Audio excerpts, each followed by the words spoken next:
This is just a rundown on your Wi-Fi camera stroke security light stroke alarm. Basically what we're going to go through is how to set it up. It's fairly straightforward and it takes a few minutes. So the first thing you need to have is you'll have your camera and you'll have your power supply. Plus you should have your Wi-Fi password beside you. You're going to be very close to wherever router is going to connect to, and you have your phone. So you're going to download the app. The app that you're going to download is YOOSEE. That's YOOSEE, or you can use IEYE. That's IEYE or YOOSEE. So download the app. So once you have a download on your camera, you get beside your router. Make sure you're close beside the router. You're going to power up your camera.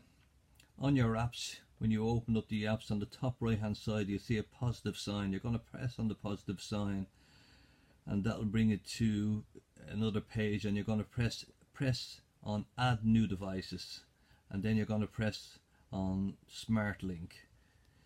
Then you're going to put in your Wi-Fi password in. When you put in your Wi-Fi password in, you're going to press next. You should hear the voice prompt when you do that.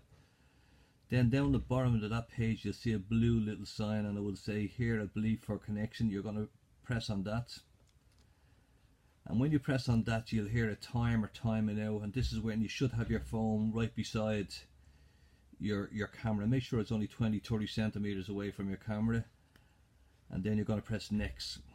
After a while you should hear a little ding and you should see the two little LED lights coming on, and basically that's saying your camera is connected.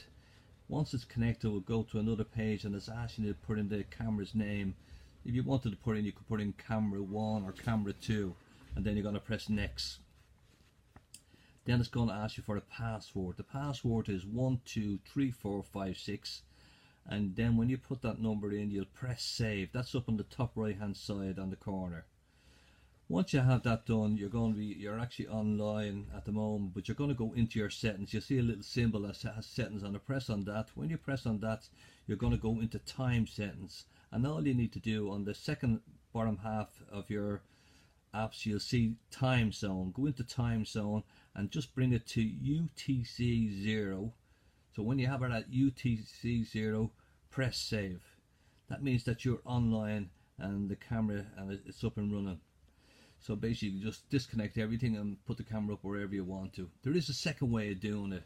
If you had a problem saying doing that, you can do it a second way. And the second way is, before I tell you the second way, if you ever do need to reset the camera, on the outside of the camera you see there's two little screws where there's a speaker. If you take those two screws out, on the right hand side inside you see there's a little switch. If you press down on the switch for 10 seconds, it will bring it back to factory settings. So when you hold that down for 10 seconds, you should hear the saying restore to factory settings. Once you hear that, that means you can actually try it again. Sometimes it mightn't connect if your Wi-Fi signal is bad, so you might need to reset and start again. If you decided that you did want and you want to do it the second way basically is, what you're going to do is you have to have it's a little LAN cable, and what it is, one end of it connects to the camera and the other end connects to the router. So you're going to do that, and you're going to power your camera up. And once you do that, basically what you're going to do then is you have your download your app. You're going to go into the app. You're going to press on the positive sign on the top right hand side. You're going to press add new devices, but now you're going to press wired connection, and then you're going to press next. A circle should appear in the middle of your apps on your mobile phone, and the camera ID should appear on the top. When it appears on the top, you're going to press on that. When you press on that, it's going to ask you for a password. Again, the password is 123456, and you're going to press next, and then it's going to ask you to put a name, and again you could put camera 1, camera 2, whatever you want to do, and then you're just going to press confirm. That means that you're actually gone online. So what you need to do then is go into your settings. When you go into your settings, you're going to go into network settings. When you go into network settings, you should see the name of the company that you're with. It might be Vodafone or UPC or some other company. Basically what you're going to do there is you're going to just press on that. So you're going to press on the phone company, and then you're just going to press confirm. Then you're going to put in your password, your Wi-Fi password. Put your Wi-Fi password in, and you're going to press confirm again. Then what you're going to do is you're going to go to your time settings again, and you're going to go to when you go into the settings, you're going to into the time settings, and you're going to go exact same as the first one. You're going to put UTC 0 and press save. Then you just unplug your LAN cable and your power, okay, and then connect it up to wherever you want to connect it. That's the second way of doing it. The first way should work no problem, but if you're having a problem and you had a LAN cable, it's only a small little cable, that's the way I normally do it. When I'm connecting up, I use a LAN cable, but your first way should work. The only time it won't work is if there's a bad Wi-Fi signal and it mightn't connect, so you might have to do it a second time or a third time, but you'll always have to reset the camera. There's a third way as well. Again, that's in your little manual that comes with it. What we do next was, as I said, I showed you how to reset the camera. So you just open the two little screws and hold the switch down for 10 seconds, and that will reset it.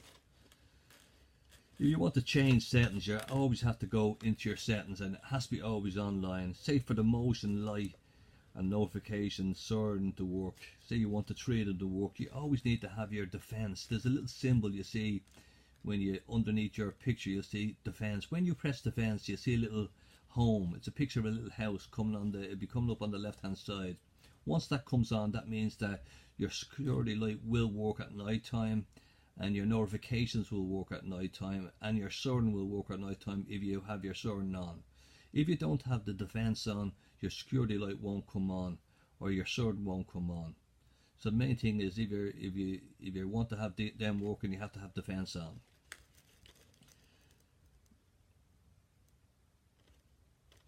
If you don't want them on, you just turn defense off.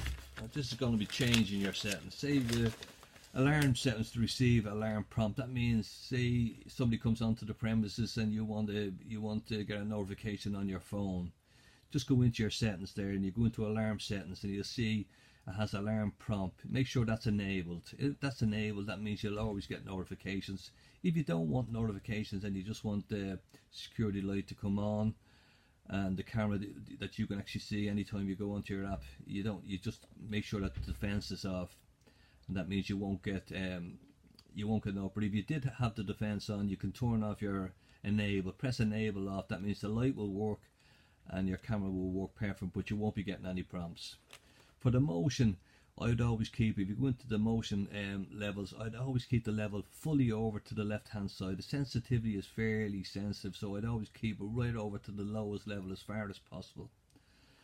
If you go into picture and sounds, the volume I'd always keep up at 100%.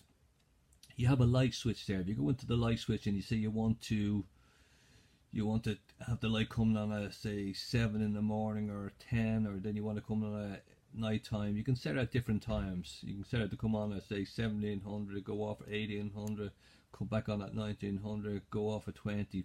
You can do that all on your phone, and it's very straightforward. So just go into the light switch. Basically what you're going to do, on the top right hand side you see a positive sign. Just press on the positive sign on it, and you see a line coming up, and basically you'll put in the time. Whatever time you put in, you'll put the time in. If it's €1700, 1700, you'll put 1700, and then you just press save on that. And then you go to the next line, and that's when you want it to go off. Again, you put in the time and you press save on that.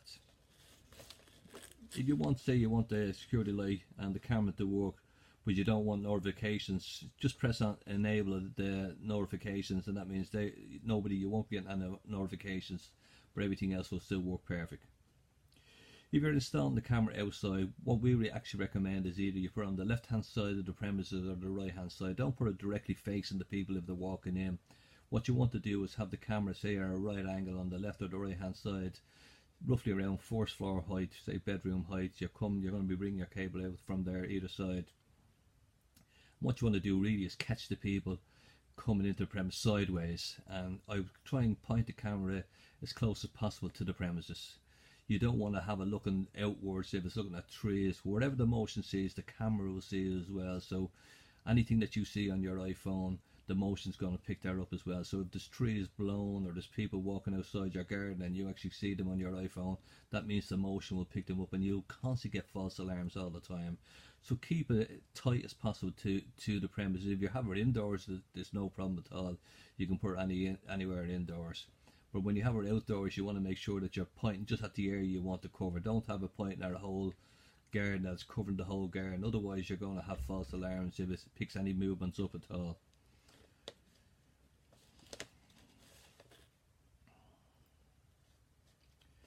And then basically on the other end, problems that you might arise if you're constantly getting false alarms on the system. It's either you're pointing at something that and it's constantly picking up. So as I said, try and keep it as close as possible to the premises, and just keep it at a level that it's not picking up any movement at all, and you should be okay. If it's a case that you ever find that you're looking outside and you see your light, say at night time, your two LED lights staying permanently off and on, and you haven't switched off, if they keep staying on all the time, if you want to do, what you could do is just go into your light settings on your phone, and if it's, say it's 1700 at the moment, and you want to turn her off, just I'd put in 1705 to turn her on, and then I'd put 1710 to turn her off, and at 1710 I will switch your lights off and it should be perfect again. Sometimes I found now and again, sometimes the light would actually stay sticking on all the time. So the only way, you could unplug it if you wanted to, but the simplest way is just go into your iPhone, go into the time settings, and when you go into time settings there, just put the closest time to the time there is at the moment. You have to do on first, and then 2 minutes later put it to the opposition, and your lights will go off. Otherwise, problem wise, you shouldn't, the distance wise they recommend is 30 meters from your ruler to the camera. If there's a wall in between, you'd nearly take about 4 meters off. If it's a case that you had a shed down the back of the house and you wanted to have it down in the shed, you could just put a booster down there and it will work perfect. I've done it from a shed from a house roughly about 50 meters away, 60 meters away, and it's working perfect. I just have a booster connected into the shed and it works perfect. I think it's a great alarm system. As I said, if you ever want to, your soaring is roughly around 100 decibels, so you can actually have the soaring on. You can set the soaring for 1 minute, 2 minutes, or 3 minutes. So if somebody comes onto the premises, the soaring will go off for that set time. Plus, if you get a notification, you can go into your phone and have a see who's there. You can actually tell the people to leave the premises. Sound wise and volume wise, it's very clear. If there's a person on your premises, they'll hear you as clear as possible, and you should hear them. Otherwise, as I said, it should only take you a few minutes. The first setup is the one I'd use. If your Wi-Fi is bad, you're going to have a problem that it mightn't connect, so you might have to do it a second time or third time. As I said, I always use the LAN cable when I'm connecting up. I just find it much simpler and quicker. And basically that's everything on the system.